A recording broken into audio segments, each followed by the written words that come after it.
Hello friends, welcome to new information new guidance channel. तो दोस्तों, class 12th physical education के chapter 9 sports psychology यानी खेल मनोविज्ञान के पिछले पार्ट में हमने डिस्कशन किया था कि साइकोलॉजी क्या होती है, यानी मनोविज्ञान क्या होता है। इसके बाद हमने डिस्कशन किया कि स्पोर्ट्स साइकोलॉजी क्या होती है, यानी कि खेल के पर्सपेक्टिव में मनोविज्ञान कैसे काम करती है। और जब हम मनोविज्ञान की बात कर रहे थे तो हमने पर्सनैलिटी को डिस्कस किया कि पर्सनैलिटी या व्यक्तित्व क्या होता है, उसके बारे में कार्ल यूंग और बिग 5 फैक्टर मॉडल में क्या दिया गया है।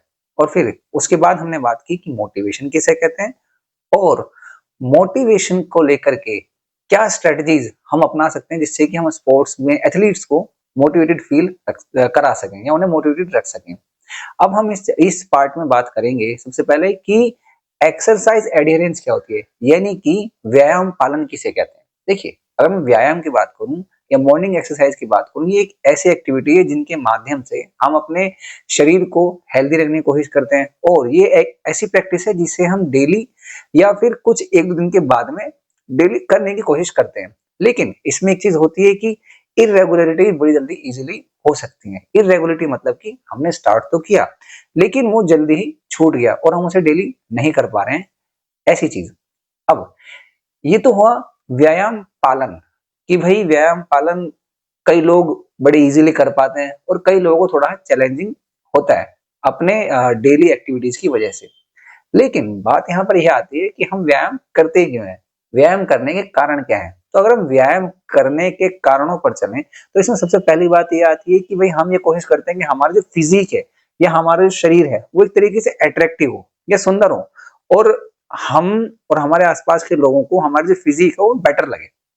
इसके साथ साथ हम यहाँ पर ये भी कोशिश करते हैं कि हमारी जो हेल्थ है और मेंटल हेल्थ रिलेटेड इश्यूज हैं हम उन्हें प्रिवेंट कर पाए, यानी मेंटल हेल्थ और हेल्थ इश्यूज को कम कर पाए और अपनी जो ओवरऑल स्वास्थ्य है उसे बेहतर कर पाए। इसके साथ साथ हम ये भी कोशिश करते हैं कि भाई हमारी जो ओवरऑल परफॉर्मेंस है हमारी स्टडीज में, हमारे काम में या वर्क में, और हमारा जो स्पोर्ट्स है, जो भी हम स्पोर्ट्स खेलते हैं उसमें हमारी जो परफॉर्मेंस है वो कहीं ना कहीं पहले से बेटर रहे, इसके लिए हम व्यायाम करते हैं।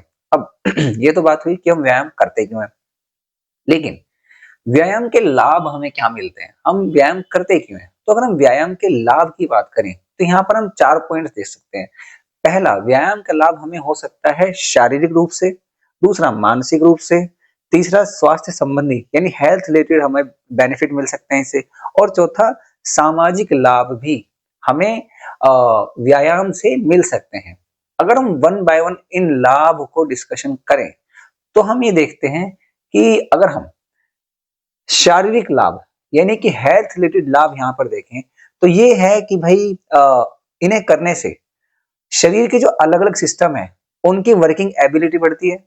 जैसे कि हमारा ब्लड सर्कुलेशन जो लेवल है वो सही होता है, हमारा ब्लड बॉडी के अलग अलग पार्ट्स में सही तरीके से सर्कुलेट होना शुरू होता है, या फिर जो एक काम करने का तरीका ब्लड का वो एनहांस होता है, बेटर होता है। इसके साथ साथ जो हमारा डाइजेस्टिव सिस्टम है वो अच्छे से काम करता है, और इसके साथ साथ हमारी जो बोन्स हैं, हमारी बोन्स भी मजबूत होती हैं जब हम डेली एक्सरसाइज करते हैं या फिर व्यायाम करते हैं। और इसके साथ साथ हमारा जो श्वसन तंत्र है, जो हमारा सांस लेने का सिस्टम है वो भी एक अच्छे तरीके से काम करना शुरू करता है। ये तो हुई भाई जो शारीरिक लाभ है यानी बॉडी रिलेटेड हमारे बेनिफिट्स हैं। अब हम बात करते हैं कि भाई मेंटल लेवल पर इसके क्या बेनिफिट्स हो सकते हैं। अगर हम इसकी मानसिक लाभ की बात करें तो व्यायाम करने से हमें एक लेवल पर स्ट्रेस लेवल कम होता है। इसके साथ साथ जो बच्चे हैं, बच्चों की मेमोरी कैपेसिटी, फोकस और कंसंट्रेशन बेहतर होता है। तो जो बच्चे पढ़ाई करते हैं, स्कूल में कॉलेज में पढ़ाई कर रहे हैं, उनकी मेमोरी कैपेसिटी यानी चीजों को याद रखने की जो कैपेसिटी है वो बढ़ती है, फोकस बढ़ता है और कंसंट्रेशन उनका बेहतर होता है, जिनसे उनका जो परफॉर्मेंस है पढ़ाई में वो अच्छा होता है। और इसके साथ साथ बच्चों का जो एक पॉजिटिव माइंडसेट है वो भी डेवलप होता है। जब हम पॉजिटिव माइंडसेट की बात करते हैं तो यहाँ पे पढ़ाई के अलावा अपने आप के बारे में भी जो एक माइंडसेट है बच्चों का वो बेटर होता है। अब अगर हम बात करें यहाँ पे फिजिकल हेल्थ की, तो फिजिकल हेल्थ या फिर जो हेल्थ रिलेटेड हमें लाभ होते हैं उसमें सबसे पहली चीज ये है कि भाई जब हम डेली एक्सरसाइज करते हैं ना तो हम कई बीमारियों से दूर रहते हैं। दूसरा, मोटापा दूर होता है। ऑब्वियसली हम ओबेसिटी को दूर करने के लिए बहुत सारी एक्सरसाइज करते हैं, जैसे कि साइकिल चलाते हैं या और भी अदर अदर एक्सरसाइज में पार्टिसिपेट करते हैं। लेकिन यहाँ पे एक इंपॉर्टेंट चीज है कि हमारा जो इम्यूनिटी सिस्टम है, हमारा इम्यून सिस्टम बेटर होता है जब हम एक्सरसाइज डेली करते हैं। और यहाँ पर एक और पॉइंट है कि भाई अगर कोई बीमारी हमें है तो उसको जल्दी से जल्दी ठीक किया जा सकता है इन प्रिवेंटिव मेजर्स को यूज करके। और अगर हम यहाँ पर देखें कि भाई व्यायाम करने से सामाजिक स्तर पर हमें क्या बेनिफिट मिल सकते हैं, सोशल बेनिफिट्स क्या हो सकते हैं, तो पहली बात तो ये है कि भाई कम्युनिटी बिहेवियर हमारा और अच्छा होता है। कम्युनिटी बिहेवियर और ग्रुप बिहेवियर यानी लोगों के साथ जो हम हमारा इंटरेक्शन होता है वो बढ़ता है। दूसरा, ग्रुप में एक्सरसाइज करने से डिसिप्लिन बना रहता है। मतलब कहने का ये है कि हम कोशिश ये करते हैं कि जब हमारे आसपास के लोग डेली एक्सरसाइज कर रहे हैं तो हम भी डेली एक्सरसाइज करते हैं, उससे हमारा डिसिप्लिन बना रहता है। फिर यहाँ पे आती है सोशल एक्टिविटीज में हिस्सा लेने की क्यूरियोसिटी बनती है, क्योंकि जब हम लोगों के साथ एक एक्टिविटीज कर रहे होते हैं तो हम कोशिश ये करते हैं कि अलग अलग एक्टिविटीज में पार्टिसिपेट करें। और जब हम लोगों के साथ एक्टिविटीज में पार्टिसिपेट करते हैं तो हमारा जो उनके साथ एक कोऑर्डिनेशन है, काम करने की का जो तरीका है, काम करने का जो हमारा एबिलिटी है वो बेटर होती है। तो ये कुछ लाभ हैं जो हमें व्यायाम करने से या व्यायाम का पालन करने से हमें होते हैं। तो दोस्तों ये तो बात हुई कि भाई व्यायाम करने के हमारे कारण क्या होते हैं और व्यायाम का पालन करने से हमें क्या क्या लाभ होता है। लेकिन हमें व्यायाम का पालन करने के लिए किन किन स्ट्रेटेजीज या किन किन जो हमारी ऐसी मेथड्स हैं या फिर ऐसे हम क्या प्लानिंग करें जिससे कि हम अपना व्यायाम का जो पालन है उसे सही तरीके से करें। तो इसके लिए कुछ रणनीतियां या कुछ स्ट्रेटेजीज हमारे सामने हैं, हम इन देख सकते हैं। जैसे कि सबसे पहला है बिहेवियर मॉडिफिकेशन अप्रोच। इसका मतलब यह है कि हम अपने व्यवहार में कुछ ऐसा मॉडिफिकेशन लेकर के आते हैं जिससे कि हम व्यायाम का पालन करते रहें। जैसे कि अगर हम व्यवहार मॉडिफिकेशन को बिहेवियर मॉडिफिकेशन को सही तरीके से समझें तो इसका मतलब ये होता है कि भाई अपने मौखिक, शारीरिक या जो भी हमारा व्यवहार होता है उसे कुछ इस तरीके से करें कि भाई वो बाकी लोगों को भी उससे लर्निंग मिले और इसके साथ साथ जो हमारे ट्रेनर हैं उनके साथ हमारी एक लर्निंग डेवलप हो पाए। फिर यहाँ पे दूसरी चीज आती है रीइंफोर्समेंट अप्रोच। रीइंफोर्समेंट अप्रोच का मतलब क्या हो सकता है? मतलब ये कि जब हम कोई एक्टिविटी कर रहे हैं तो हम कोशिश ये करते हैं कि अपने आप को रीइंफोर्समेंट दें या अपने आप को एक ऐसी चीज प्रोवाइड करें डेली जिससे कि उस व्यवहार को करने का मेरा मन और ज्यादा करें, यानी कि खुद को मोटिवेटेड रखने का एक ऐसा नजरिया हम अपने आप को दें कि हाँ भाई मैं इस काम को करता हूं तो मुझे ये बेटर फील होता है। अगर हम इसके अंदर और कुछ देखें इसी अप्रोच के अंदर तो हम यहाँ पर देख सकते हैं कि भाई रीइंफोर्समेंट अप्रोच जो है ना वो इस बारे में काम करती है कि भाई हम जो भी काम कर रहे हैं उसमें पुरस्कार की जो उपस्थिति यानी कि रिवॉर्ड की जो उपस्थिति है हम उसे बेटर करते हैं। और अगर हम उसे 1 दिन 2 दिन या कुछ एक इंटरवल पर देते जाएं तो हमें जो मिलने वाला रीइंफोर्समेंट है उस व्यवहार को और ज्यादा बेटर बना रहता है। फिर यहां पर बात आती है cognitive behaviour approach. Cognitive behaviour का मतलब क्या है? कोग्निटिव मतलब मेरी सोच के लेवल पे, यानी कि मैं अपने आइडियाज को इस तरीके से बनाऊं कि भाई अगर मैं व्यायाम करूंगा तो मुझे और अच्छा महसूस होगा, ठीक है। अगर मैं व्यायाम करूंगा तो मेरी तबीयत ठीक रहेगी, ठीक है। अगर मैं व्यायाम करूंगा तो लोग मुझे अपना मॉडल मानेंगे। तो ये कोग्निशन लेवल पे चल रहा है। और बिहेवियर यानी कि जब मैं खुद से उठ रहा हूं और अपने आप को देख रहा हूं ऐसा करते हुए तो अपने आप में मेरा व्यवहार और ज्यादा बेटर होने की कोशिश करेगा और मैं अपने मन में ये कोशिश करूंगा कि भाई मैं ऐसा व्यवहार रोज रोज करूं ताकि मैं इस चीज को डेली अचीव कर पाऊं। ये हो गया कोग्निटिव बिहेवियर अप्रोच, यानी कि संज्ञानात्मक और व्यवहारवादी जो एक अप्रोच है उसकी बात यहां पे हो रही है। अगली जो अप्रोच है वो है decision making approach. Decision making approach का यहाँ पे रोल ये है कि भाई जब हम किसी भी चीज के बारे में या किसी भी कार्यक्रम में भाग लेने की कोशिश करते हैं या फिर उसमें जो भी हमें प्लानिंग बनानी है तो उसमें हमारा फोकस और जो कंसंट्रेशन बनता है एक्सरसाइज करने के बाद में तो वो हमें हेल्प करता है। क्योंकि हम जब व्यायाम करते हैं तो हमारे अंदर एक ठहराव आता है, ठीक। उस ठहराव की वजह से हमारा जो बैलेंस है, मेंटल बैलेंस है, वो हमें इतना एक क्या कहेंगे उसे, हमें इस लायक बना पाता है कि हम सही से डिसीजन ले पाए और हम प्रॉब्लम्स को सॉल्व कर पाए। तो ये चीज हो गई। फिर इसके बाद में बात आती है यहाँ पर सोशल सपोर्ट अप्रोच।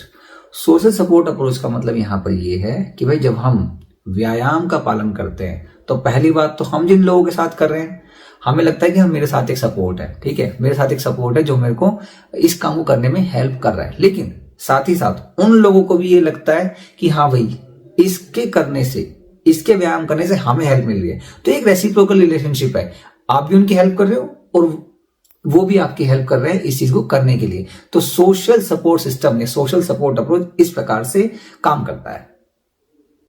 तो दोस्तों, व्यायाम पालन की बात हो गई। व्यायाम पालन को करने के लिए जो स्ट्रेटेजी है, जरूरी स्ट्रेटेजी है, उनकी बात भी हो गई। अब यहां पर एक चीज और आती है, जब हम खेल की बात कर रहे हैं तो खेल के कंटेक्स्ट में एग्रेशन यानी कि जो आक्रामकता है उसका भी एक इंपॉर्टेंट रोल होता है। जब हम खिलाड़ियों को देखते हैं कि वो एक आक्रामक व्यवहार दिखाते हैं, लेकिन आक्रामकता असल में होती क्या है? अगर हम आक्रामकता की बात करें, एग्रेशन की बात करें, तो ये एक ऐसी कंडीशन है जहां पर कि एक व्यक्ति अपनी आक्रामकता की वजह से खुद को पुश करने की कोशिश करता है, आगे ले जाकर के काम करने की कोशिश करता है। लेकिन हमें यह भी ध्यान रखना है कि आक्रामकता या एग्रेशन अच्छी भी हो सकती है और बुरी भी हो सकती है, पहली बात। दूसरी बात, अच्छी आक्रामकता कभी भी किसी दूसरे व्यक्ति को नुकसान नहीं पहुंचाती है, बल्कि ये अपना जो लक्ष्य है ना, अपना जो गोल है, उसे पूरा करने में हेल्प करती है। लेकिन जो बुरी आक्रामकता है, यानी कि जो बैड एग्रेशन है, वो कोशिश करता है कि भाई दूसरों को नुकसान पहुंचाया जा सके। हम इसके बारे में बात करते हैं, लेकिन सबसे पहले हम ये देख लें कि मनोविज्ञान में आक्रामकता एग्रेशन क्या समझाया गया। साइकोलॉजी या फिर मनोविज्ञान आक्रामकता के बारे में ये कहता है कि भाई एक ऐसा व्यवहार या एक ऐसा हमारा बिहेवियर जिसमें गुस्से से किसी अन्य व्यक्ति को नुकसान पहुंचाने के मकसद से उठाया गया कदम हो, उसे हम आक्रामकता कहते हैं। और अगर हम इस कंटेक्स्ट में आक्रामकता को देखें तो आक्रामकता के दो पार्ट्स हैं। पहला हमारा आ गया होस्टाइल एग्रेशन और दूसरा हमारा आ गया यहां पे इंस्ट्रूमेंटल एग्रेशन। होस्टाइल एग्रेशन को हिंदी में कहते हैं शत्रुपूर्णता आक्रामकता, इंस्ट्रूमेंटल एग्रेशन को हम कहते हैं सहायक आक्रामकता। तो अगर हम होस्टाइल एग्रेशन यानी शत्रुतापूर्ण आक्रमण को देखें तो शत्रुतापूर्ण आक्रामकता में खिलाड़ी जो है ना, उसका मेन गोल होता है कि दूसरे व्यक्ति को, दूसरे खिलाड़ी को शारीरिक या मानसिक रूप से नुकसान पहुंचाना है।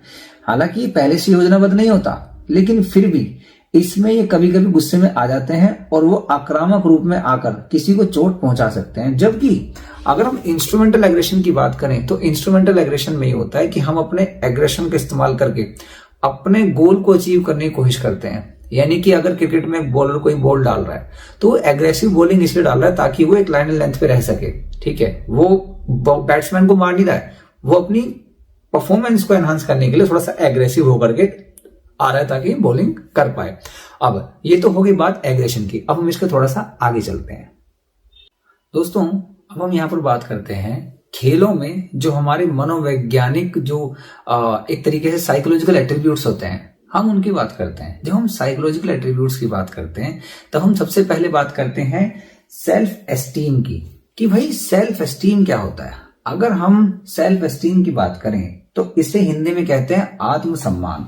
और आत्मसम्मान का मतलब ये होता है जब एक व्यक्ति अपनी खुद की वैल्यू को समझता है कि भाई वो खुद के बारे में कैसा महसूस करता है, लोग उसके बारे में कैसा महसूस करते हैं, और वो अपने बारे में कैसा एटीट्यूड रखता है, पॉजिटिव या फिर नेगेटिव। और अगर हम आत्मसम्मान को प्रभावित करने वाले कुछ फैक्टर्स की बात करें तो पहला है हमारी पर्सनैलिटी, दूसरा खुद को दूसरों से तुलना करने वाली जो एक चीज है वो, इसके बाद में अपने लाइफ के एक्सपीरियंसेस, अपनी एजुकेशन, अन्य लोगों का व्यवहार कैसा है, हमारी एज और हमारे आसपास का जो माहौल रहा है वो।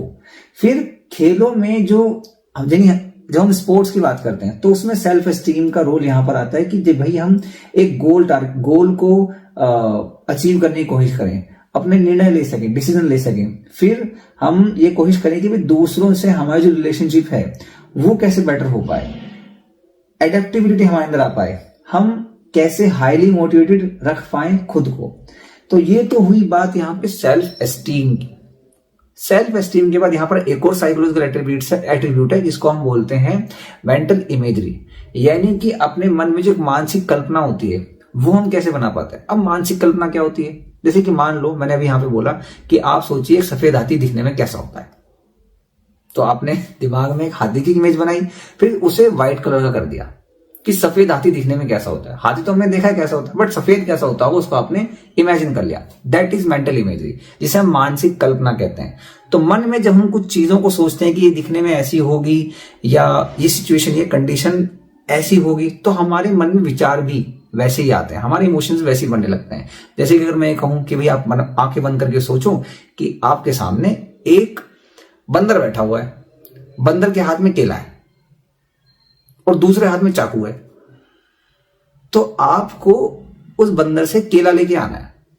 तो ऑब्वियसली आपको डर लगेगा क्योंकि दूसरे हाथ में चाकू है, तो आपको डर लगेगा ऑब्वियसली, क्योंकि आपने वो अपने मन में वैसी इमेज बनाई है। बंदर ऑब्वियसली वो थोड़ा सा बिहेवियर वैसा होता है कि बंदर थोड़ा नोटी होता है, वो आपको पंजा मार सकता है, लेकिन उसके हाथ में चाकू भी है तो वो ज्यादा खतरनाक है, राइट। सो ये एक कंडीशन, एक सिचुएशन जो हमने मन में सोची है, राइट। लेकिन अगर हम इसको थोड़ा सा साइकोलॉजिकल पर्सपेक्टिव से और देखें तो हम मेंटल इमेजरी या फिर मानसिक कल्पना को इस प्रकार से समझ सकते हैं कि भाई एक खिलाड़ी को मानसिक कल्पना जरूर करनी चाहिए, क्योंकि कल्पना की जो एक हमारी इमेजेस होती है ना, वो अलग अलग प्रकार से हमें कहीं ना कहीं एनालिसिस करने का काम करती है। हमें देखने की कोशिश करवाता है कि भाई मैं जिस कंडीशन में अभी हूं उसे मैं किस तरीके से आगे लेकर के चलूं। जैसे कि मान लो कि हम किसी गेम में, तो गेम की अभी जो कंडीशन है उस कंडीशन में वो मेंटल इमेजरी का इस्तेमाल करके अपने जो भी स्ट्रेटजीज है उसको सही ढंग से, ठीक ढंग से बेटर करने की कोशिश करता है। जैसे कि मान लीजिए क्रिकेट का एग्जांपल लेता हूं, हम लोग बड़े ज्यादा क्रिकेट देखते हैं, समझते हैं, तो हमारे सामने अभी 30 ओवर बचे हुए हैं और कुछ स्पेसिफिक रन्स हमें डिफेंड करने हैं और हमारे सामने बड़े अच्छे प्लेयर्स खेल रहे हैं, तो उन्हें किस तरीके से कौन सी बॉल डलवाएं, कहां पे किस खिलाड़ी को खड़ा करें ताकि हम उसकी कैच भी पकड़ पाए, मतलब कैच के भी जो चांसेस हैं उसे जनरेट कर पाए, या फिर हम ऐसे कैसी बॉल डालें कि भाई वो शॉट मारने जाए और उससे बॉल मिस हो जाए, उसके विकेट उड़ जाए, या फिर वो ऐसी बॉल फ्लिक करे कि भाई उसकी कैच हो जाए। तो वहां पे वो सोच रहा है कैप्टन खड़ा हो गया कि मैं किससे बॉलिंग कराऊं, किस स्पीड में बॉलिंग कराऊं, कहां किसको, किस फील्डर को खड़ा करूं। ये मेंटल इमेजरी में होता है। बात समझ में आई कि मानसिक कल्पना का यहाँ पे रोल क्या है। और जब हम मानसिक कल्पना की बात करते हैं इससे थोड़ा सा आगे आते हैं, यहाँ बात आती है सेल्फ टॉक। जब हम मन में सोच रहे होते हैं ना तो हम सेल्फ टॉक भी कर रहे होते हैं। सेल्फ टॉक मतलब कि खुद से डिस्कशन करना कि क्या करूं, इसको वहां पे ले जाऊं क्या, उस डिफेंडर को यहाँ पे ले आऊं क्या, यहाँ पे फुटबॉल चल रही है तो फुटबॉल में ये बहुत तेज भागता है, या फिर ये हमारा हॉकी का गेम है तो हॉकी में ये बड़ा अच्छा ड्रैग फ्लिकर है, बड़ा अच्छा ड्रैगिंग करता है तो इसको आगे लेके आते हैं।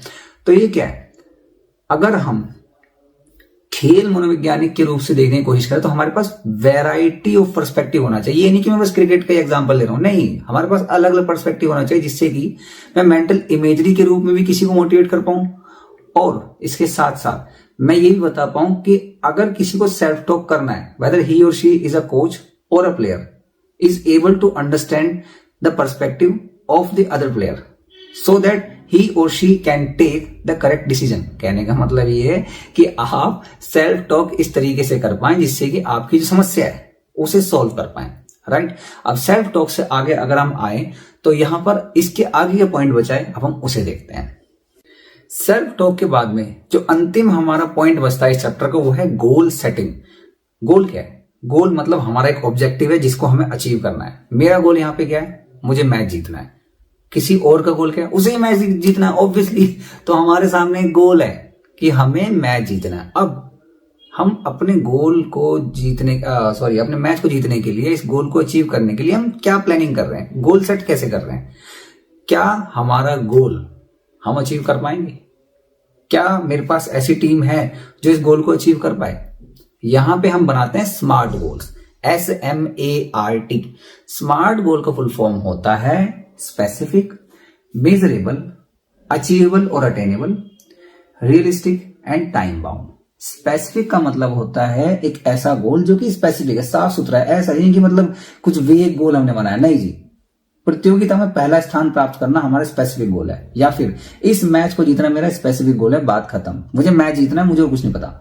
मेजरेबल कि भाई ये जो गोल है ना इसे हम मेजर कर पाए। ऐसा नहीं कि मतलब भाई हम ये सोच लें कि आज हमारा मैच है और अगले महीने में वर्ल्ड कप जीत जाऊंगा। वो एक लॉन्ग टर्म गोल हो सकता है, बट अभी तो मेरे सामने एक टीम है, इसको हराना है मेरे को। तो मेजरेबल ये मेजर करना है कि इसके अंदर कौन से प्लेयर्स हैं जिसको मुझे टैकल करना है, इनकी स्ट्रेटेजीज ये होती है, मुझे उसको डील करना है। आज की डेट में स्मार्ट गोल मेरे को ये बनाना है जो मेजरेबल है और फिर अटेनेबल या अचीवेबल, कि आज की डेट में या इस मैच में मुझे ये अचीव करना है। स्मार्ट गोल्स हमारे लॉन्ग टर्म में भी हो सकते हैं, शॉर्ट टर्म में भी हो सकते हैं, डिपेंड ये करता है कि कंडीशन क्या है। ठीक है, अगर मुझे वर्ल्ड कप जीतना है तो ऑब्वियसली मैं अपना स्मार्ट गोल बनाऊंगा, मैं नहीं कह रहा हूं हाँ स्मार्ट गोल नहीं बनेगा, लेकिन उससे पहले मैं जिस कंडीशन में हूं उसके लिए मुझे स्मार्ट गोल बनाना पड़ेगा। ठीक है, हाँ, तो हम मेजरेबल की बात कर रहे हैं, अटेनेबल अचीवेबल की बात की, फिर आता है रियलिस्टिक। क्या मेरा गोल रियलिस्टिक है? क्या मैं रियलिस्टिक होकर सोच रहा हूं? ऐसा तो नहीं है कि भाई मेरी टीम में अच्छे फील्डर तो है नहीं और मैं सोच रहा हूं कि दूसरी टीम के मैं सारे रन रोक लूं। तो रियलिस्टिक होना चाहिए। पढ़ाई में भी ऐसा ही है कि मतलब मैं पढ़ तो मैं रहा नहीं डेली और मैं सोच लूं कि मैं तो 99% लेके आऊंगा, ऐसे कैसे हो जाएगा? तो रियलिस्टिक थोड़ी है। रियलिस्टिक तब बनेगा ना कि मुझे 65% जो मेरा ये है सिलेबस वो मेरे को आता है और आने वाले एक महीने में कोशिश करूंगा 70-75% से ऊपर जाने की, ताकि जो मेरे स्कोर है वो और मैं बेटर कर पाऊं। That is realistic. ये नहीं कि मतलब पेपर आने से 4 दिन पहले मैं पढ़ लूंगा और 100% लेके आ जाऊंगा, दैट इज नॉट रियलिस्टिक। फिर बात आती है टाइम बाउंड। रियलिस्टिक अगर कोई चीज होगी ना तो ये भी देखना पड़ेगा मेरे पास टाइम कितना है। इतना टाइम है ना तो इस हिसाब से प्रैक्टिस भी करनी पड़ेगी। ऐसा नहीं कि मतलब टाइम बचा इतना सा और मैं सोच रहा हूँ कि सारी चीजें कवर कर लूंगा, नहीं। आपको स्मार्ट गोल बनाते समय या फिर अपना गोल बनाते समय टाइम को भी देखना पड़ेगा, ध्यान देना पड़ेगा, because time works as a resource. तो जैसे हम अपने बाकी रिसोर्सेज पर ध्यान रखते हैं ना, पानी, हवा, बिजली, पेट्रोल, ऐसे टाइम इज ऑल्सो रिसोर्स, तो उसका भी यहाँ पे इसी तरीके से ध्यान रखना पड़ता है। So this was the chapter 9 sports psychology, जिसे हिंदी में कहते हैं खेल मनोविज्ञान। उसके पहले वीडियो को हम डाल चुके हैं, ये उसका सेकंड वीडियो था जिसके बारे में हमने बात की। अगर आपके यहाँ पे कुछ कंसर्न, कुछ पॉइंट्स या कुछ टॉपिक्स रह गए हैं या आपको लगता है कि हमें उसके बारे में कुछ एमसीक्यूज करने चाहिए, कुछ डिस्कशन करना चाहिए, तो आप कमेंट में भी लिख सकते हैं। तब तक के लिए थैंक यू सो मच। हम अगले चैप्टर के साथ जल्दी जल्दी आएंगे। गुड बाय, आप ध्यान रखिए।